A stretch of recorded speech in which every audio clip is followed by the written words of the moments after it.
नमस्कार मित्रांनो, स्वागत आहे आपले बुद्ध धम्म इन मराठी पॉडकास्ट चॅनलवर.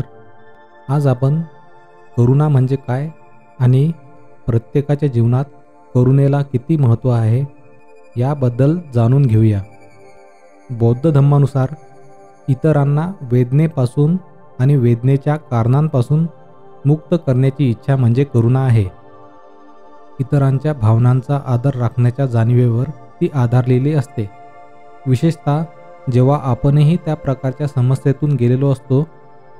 परंतु जरी आपण त्या समस्येतून गेलेलो नाही तरीही आपण स्वतःला त्यांच्या जागी ठेवून अनुभवू शकतो की ते किती त्रासदायक असू शकते.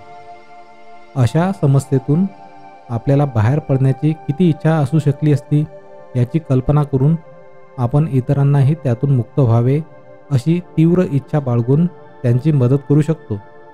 14वे दलाई लामा सांगतात की प्रेम आणि करुणा ही चैन सुख नसून गरजा आहेत. त्यांच्याशिवाय माणसाचं अस्तित्व टिकू शकत नाही.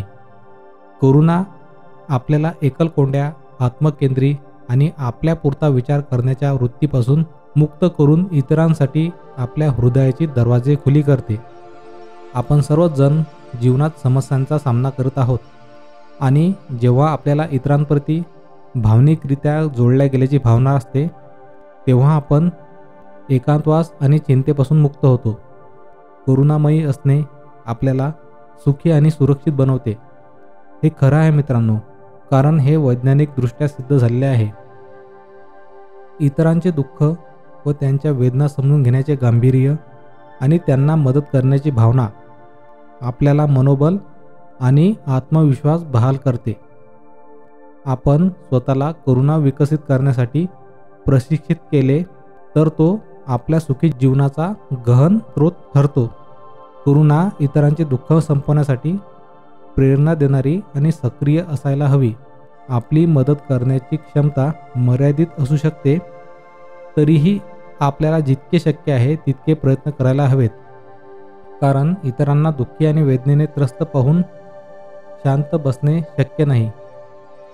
करुणेला ज्ञान आणि विवेकाची जोड मिळाल्यास ती अधिक परिणामकारक ठरू शकते.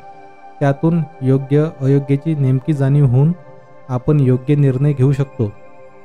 जर आपण भावनात्मकदृष्ट्या परिपक्व असू तर इतरांना मदत करण्यास सक्षम नसलो तरीही करुणा एका प्रेरणा स्रोतासारखे काम करते आणि आपल्या कमजोरीवर मात करून आपल्यातील सर्वोच्च क्षमता विकसित करण्यास सहाय्यभूत ठरते.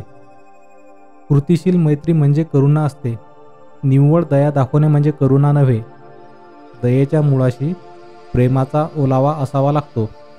त्यालाच करुणा म्हणतात. कृतिशून्य दया ही काहीच कामाची नसते. ज्यावर दया दाखवतो त्यांच्याप्रती मनपूर्वक प्रेम असले पाहिजे. बौद्ध तत्त्वज्ञानात करुणा ही महत्त्वाची संकल्पना आहे.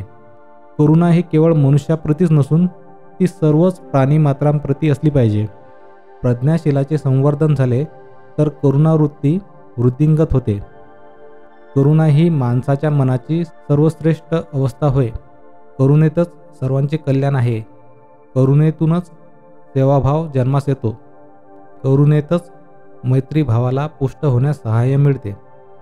गरीब, अनाथ, निराधार, दुःखी, रोगी, वृद्ध व अपंग प्रति प्राणीमात्रांप्रती मनात करुणा जागवणे हाच खरा मानवी धर्म होय. आज करुणा मैत्री भावना बंधुतेची जागा वैर घृणेने घेतलेली आहे.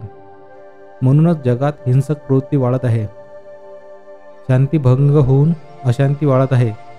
यासाठीच करुणेचे संवर्धन अत्यंत अगत्याचे आहे. करुणावंत होणे हे जीवनाचे सर्वोत्तम उद्दिष्ट असले पाहिजे. भगवान गौतम बुद्ध हे खऱ्या अर्थाने करुणेचे प्रतीक आहेत. त्यांच्या ठायी वसत असलेली करुणा अद्वितीय होती, मंगलदायी, कल्याणमय होती. इतर जणांच्या दुःख वेदना बघून बुद्धांचे अंतःकरण भरून येत असे. करुणा हाच बुद्धाचा स्थायी भाव होता. म्हणूनच बुद्धाला महाकारुणिक असे म्हणतात. मित्रहो, आशा आहे की आजचा हा एपिसोड आपल्याला नक्कीच आवडला असेल. धन्यवाद.